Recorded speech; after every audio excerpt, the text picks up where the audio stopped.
What's going on, everybody? Welcome back to Straight Betting. Friday, May 23rd, Pacers Knicks game 2. Should be a good game. Before I get into stuff, I do have one official play. I do have a couple leans. I'll go in depth to break the game down per usual. Like I said, before I get into all this stuff, man, just if you're new here, make sure to drop a sub. If you enjoy this type of content, make sure to drop a like. Help your boy out, support your boy, all that good stuff. I do want to apologize for not having this video posted last night. Usually I've been recording at night, and man, I'm not gonna lie, y'all, I was just in such a bad mood after the Wolves lost. Not even because we played. I mean, we didn't play good, but it's just like, man, I gave myself so much false hope with that Nuggets series, watching Nuggets versus OKC, and like, if we're being realistic, bro, the Nuggets absolutely stole 2 games there, and that's not to take away credit from the Nuggets, but it just like I had so much false hope coming into the series. Props to OKC. I'm done being a sore loser about it, man. They're just a better team. They were the best point differential team of the regular season in NBA history for a reason. I'm gonna give them their flowers. They are so damn good. I'm gonna be honest, man. Love Ant to death. He's going to be one. I truly believe he's going to win MVP one day. But at this point in his career, you can just see the difference between how Shea operates and how Ant operates. And yeah, Shea has, I'd say better spacing around him, a much better roster construction. He doesn't have Rudy clogging things up.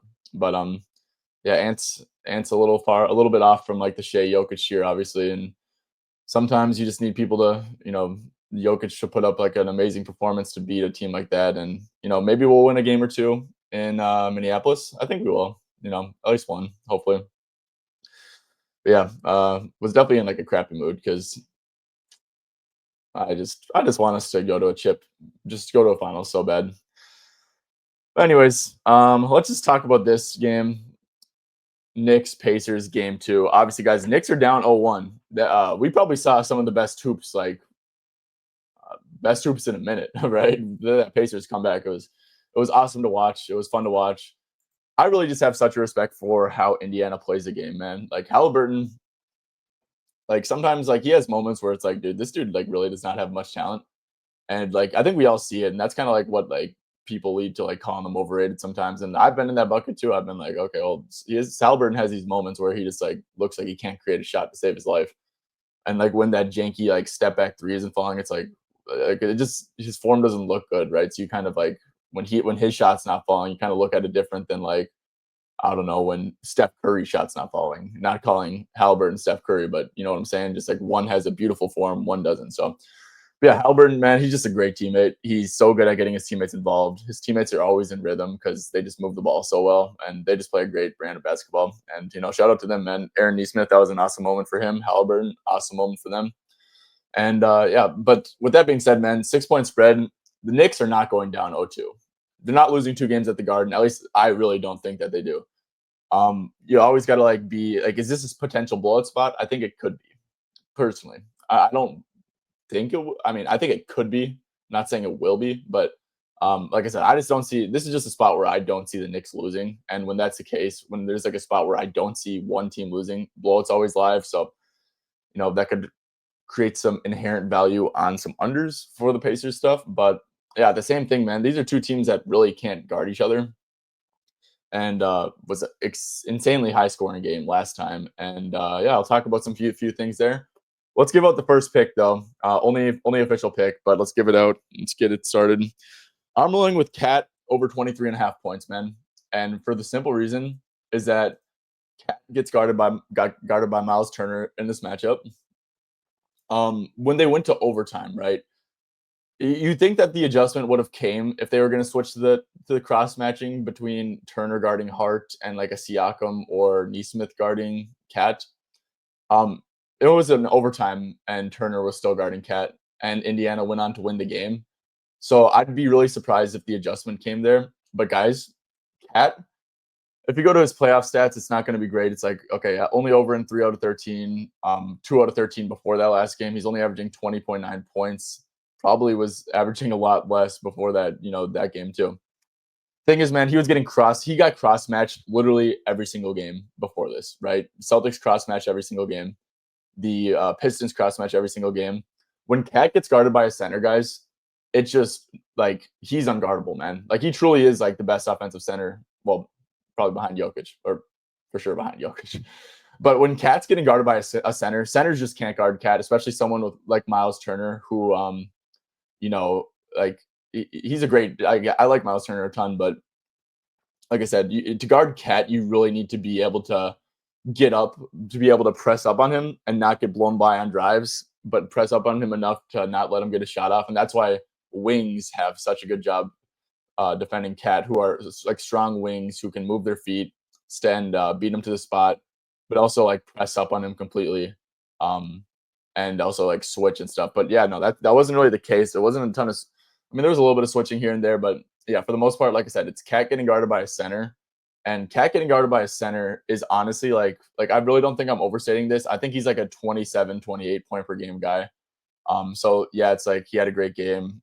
It's like you could think that you're buying high, but I mean, seriously, I think that the rest of these playoff numbers are impacting this number. And it's just night and day. Cat getting guarded by a center and then Cat getting guarded by a wing. So I'm not even like gonna overthink this, man. He got up 8 threes. Like this dude had like 2 threes made in the whole Boston series and stuff. He did shoot efficiently, got to the stripe 11 times. That's another thing too, man, is that he's going to draw a lot more fouls because he's going to get that first step on the center guarding him, on Miles Turner, on his drives when, he catches it at the 3-point line, pump fakes. You have to close out hard on Cat, obviously, because of how good of a shooter he is. And yeah, he's going to get to the stripe too, man. So yeah, had 35 points. I don't know if he had any in overtime. I guess let me quick check this. I was like looking at some film real quick before this game. I don't think he had any in overtime. Maybe he did. Maybe I'm wrong. Because yeah, it's like you kind of gotta just like remove whatever he did in overtime. Okay, he did. He had 2 points in overtime, 2 shots. So yeah. But yeah, man. Like I said, not overthink this one. He's getting guarded by a center. I'm gonna take it until like I said, man. This line could be 26.5, and I'd still lean over a little bit. Or maybe 26.5 would be like the correct line in my brain for Cat getting guarded by a center. But yeah, Cat over 23.5 points. The best price in market is currently minus 115 at DK.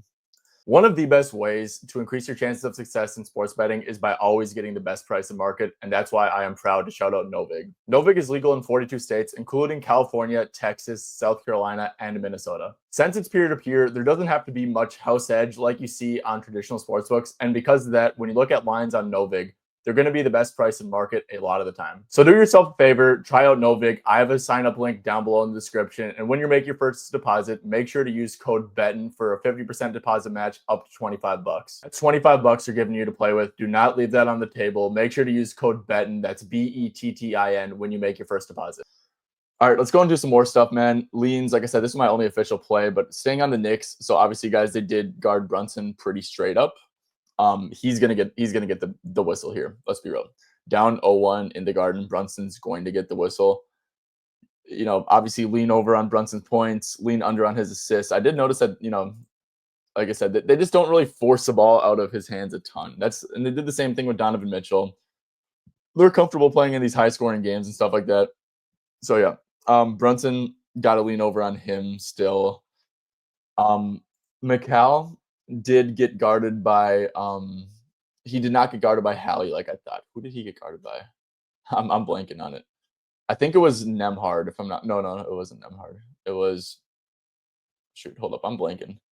Let's see. I have these matchups. Offensive player Mikal Bridges. Is he even in here? I don't think he is. Okay, maybe I'm blind. Okay, I completely forgot who Mikal get. But yeah, so Josh Hart was actually getting guarded by Halliburton. And sorry, guys, this is actually like really going to bother me. Was it Neesmith? I think it might have been. Okay, I'm blanking right now. But yeah, it was Halliburton guarding Josh Hart, so Halliburton was just guarding like Josh Hart normally. Like he's not really like helping a ton. He was using it as like rest almost on defense, so he could play so fast on offense. And yeah, so because of that, Josh Hart only got up 3 threes. Obviously, when Josh Hart does attack, it would be good, but I do lean pretty strong under on Josh Hart points at 12.5. Obviously, like, he only had 8 points. That's not really the point. He only had 6 shots, 2 free throw attempts in 44 minutes. And yeah, that's just like night and day, like compared to getting guarded by a center. Obviously, like in the half court, Josh is going to have to hit threes for the most part. Yeah, I mean, he's just not going to be like super involved, um, unless they are hunting Hallie, which they definitely will do from time to time. Brunson will do. But yeah, man, I think that not getting guarded by a center, you can maybe sell yourself on like Hart under 1.5 threes, and then like parlayed with like his like over rebounds, like a discounted number or something like that. OG, like I said, so OG was doing absolutely nothing until because I was on his under last time, if you guys remember that. OG was doing nothing until the fourth quarter when Brunson picked up a fifth foul early and McCall was still on the bench. And then OG's usage was just like skyrocketing. Like he was literally, I think he took like 5 or 6 shots in eight possessions because he was like the first option. And Turner was off the court in that stretch too. So like Towns was getting guarded by a smaller defender as well for that time stretch. So yeah, OG though, I do lean under still on his stuff. Like I said, man, if it's going to be a good matchup for Towns, Brunson, there's only so many people that can eat, right? So definitely slightly lean under on OG stuff here. Josh Hart. So if we go here to the defense real quick, because I do want to talk about some rebounding stuff. I love Josh Hart's rebounds. I don't like 10.5. I really don't like it at all, to be honest. I wish it was 10 really badly, but I might end up doing Josh Hart to get 10 rebounds and pairing it with like a juice reducer or something. Because if we look here, and this like totally checks out, and maybe the Knicks make an adjustment to an extent, but so Mikal Bridges on Halliburton, OG on Siakam. That's not great for rebounding. Jalen Brunson on Neesmith, and what the Pacers were doing on offense was just like going at it's like Turner setting a screen or Neesmith setting a screen a lot for Halliburton. Like they were just hunting the Brunson switch, hunting, getting Cat into action. That's like what they were spamming over and over again, and it worked like a charm. Genuinely, like they were generating great offense through it, and I don't see them going away from it.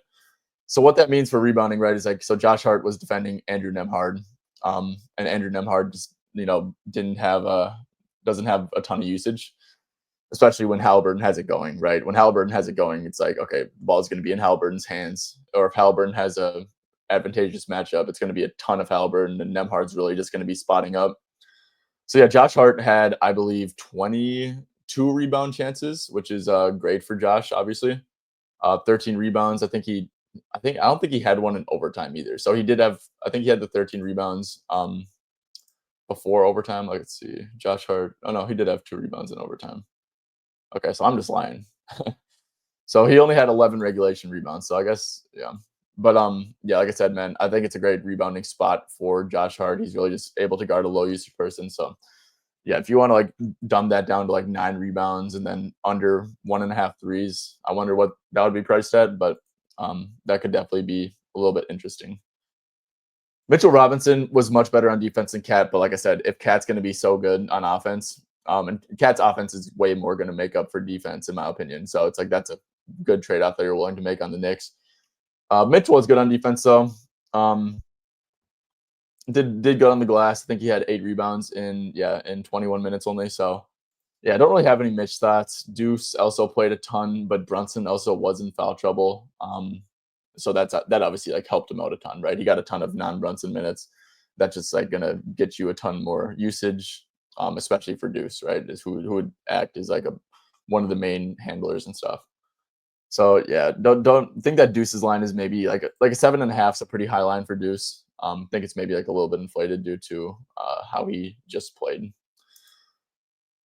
All right, final look that I had, and this is like kind of weird, but I do like Mikal Bridges under rebounds, and I know he had 6 rebound chances, but like I said, he is guarding Halliburton here, so that's obviously not going to put you in position for rebounding.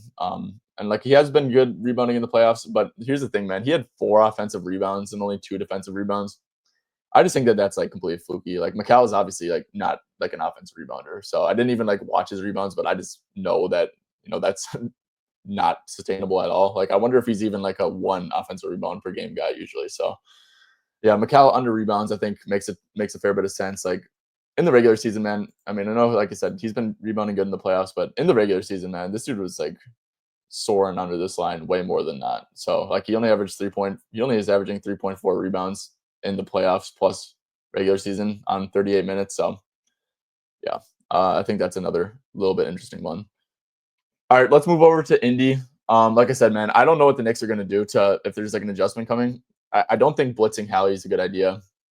The switches onto Hallie, Hallie was exploiting the drop coverage. Hallie was exploiting. Um, I just think this is an amazing matchup for Halliburton. So, like I said, this isn't the spot I want to bet Pacers star overs in. Like honestly, especially coming off of a good game.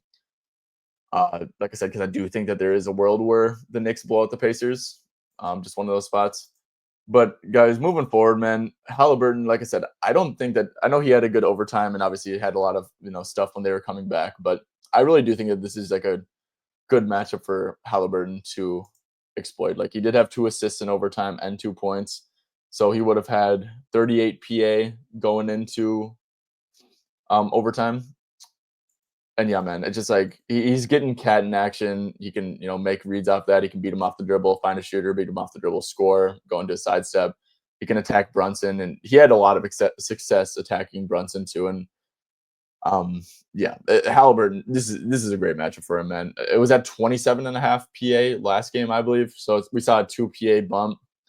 I still think that like if you guarantee me this game's close and Halliburton's aggressive, which is also another thing, right? Like Halliburton will have these games where he just like for whatever reason is not being aggressive. So that's always a risk with like a Hallie over. But yeah, for the most part, man, I do think that Halliburton, like this is like a really, really, really good matchup for points and assisting and just like overall generating offense. So I would want to get the PA in there. So yeah, lean over on Halliburton pretty heavily, 29.5 PA. Siakam, this is my best lean that I might end up playing. I love Siakam under 18.5 points. I really do. If we go here, the most partial possessions like in this game was OG guarding Siakam. So OG was guarding Siakam a ton. I mean, in the Hallie minutes, he's not going to do anything. Like genuinely, like why would he get any usage with OG guarding him? That just doesn't make sense. Why would he be used as a screener with OG guarding him when you could get Cat into the action? That makes no sense. Obviously, like on top of not getting usage, it's like very tough to score on OG Anunoby. So yeah, man, if he's gonna get the OG matchup, it's just gonna be really tough. His volume was like really bad. Like I don't think he had a made field goal in the half court until the fourth quarter. So I don't know why I didn't play this yet, but yeah, it was a thing where I think Turner was off the court for a big stretch in the fourth, and then he was kind of getting guarded by Cat, and he was able to like be used a ton. So yeah, like I said, guys, this isn't like a video game where it's just like a matchup and it's like set in stone, right? Like this is like real basketball. So especially with how fast the Pacers play and how much they play in transition, like there's going to be favorable matchups. But for the most part, if your primary defender is OG Anunoby, I just think, I mean, I don't think I know that that's a brutal spot, and I know that's like brutal for him to do anything, especially in the Hallie minutes, right? Where it's just like he's not going to be getting usage. So love Pascal Siakam under 18.5 points, a ton here. That's probably my favorite lean. Really like Turner points too, man. He had 11 in the first quarter, then he only had 3 points the rest of the game. Like I said, man, Cat was playing a ton of drop. He was screening a ton. You being used as screeners a ton. Sometimes he would get sometimes they would switch it, and then it would be Macau guarding him, and he would try to like pin him down, and he just didn't really get the ball a ton. I do think this is a great matchup for Miles Turner. So, like I said, just how I envisioned the game going, and like I said, I just don't see the Knicks losing. So, like that's naturally inclines me to want to play unders on Pacer players instead of overs. But yeah, I think this is also a great matchup for Miles Turner, man. If he's being used as a screener a ton, he's getting guarded by Cat. I just think it's a great matchup. So, and 14.5 points is a pretty damn low line for Turner, right? He was, 15.5, 16.5 for a ton of the playoffs. So, yeah, what is he? He's averaging 16.3 points in the playoffs. Yeah, I think this is a great matchup for Turner. So, I mean, his threes too at 1.5. I think that's pretty interesting. So, yeah, like both of that stuff to be honest. And then Neesmith, like I said, he was getting guarded by Brunson. He also just got ridiculously hot, like ridiculously hot. Like, I mean, he had 6 threes in a row. That's 18 points. Like, I think he had 10 points very late in the fourth, and he ended with 30, which is just so crazy. But yeah, like I said, if he's getting guarded by Brunson, that's just going to create more like screen usage and more opportunities for like little like slip out screens or threes and stuff like that. And I do think that some spot up looks could be there here and there if Cat gets switched on to Hallie and presses up on him and tries to take away the three, blows by him, stuff like that. So I would actually, I think that Neesmith is like perfectly set at 12.5 because I do think it is a plus matchup. But if you see him not getting guarded by Brunson, then it's like a brutal matchup, right? So if they switch that, it's like, okay, Jalen, we can't have you guard Neesmith. He's too good of a shooter, too big of a threat. If you see like Brunson not guarding Neesmith, like that's how I start the game. Then it becomes like a really poor matchup in my opinion. So then I would lean under. But yeah, if he's gonna get guarded by Brunson, I think it's a fair line. Nemhard, he had 15 points. He was very efficient. Hart was guarding him, and yeah, I think this is also fairly set, right? Nemhard's a great player, especially in the playoffs, and it's like a really low line for him, it seems like. But I think that last game was more so just positive shooting variance, and also I don't think that this is like. I think that it's just such a better matchup for like Turner and Hallie. So that's kind of my thoughts here, guys. But obviously, Knicks lost this game and played terrible defense. So like adjustments are definitely on the table. Bench guys, don't really have much thoughts on these guys. I played TJ and he was really good on a permanent basis. He was a -14. Like I said, I was actually at like a AAA baseball game, so I didn't get to watch this entire game. I did look back at his shots, and he did seem to be getting to his spots and getting to the cup fairly easily. And if this is like a Knicks get up big spot, it could be good for TJ minutes. So there's that, I guess. But yeah, honestly, guys, I don't really have much thoughts on this. I think that Obi presented a pretty tough matchup, like small ball Obi Toppin. I wonder maybe if they lean into that a little bit more. He did have 8 points, and obviously, I think one of those was a dunk in overtime.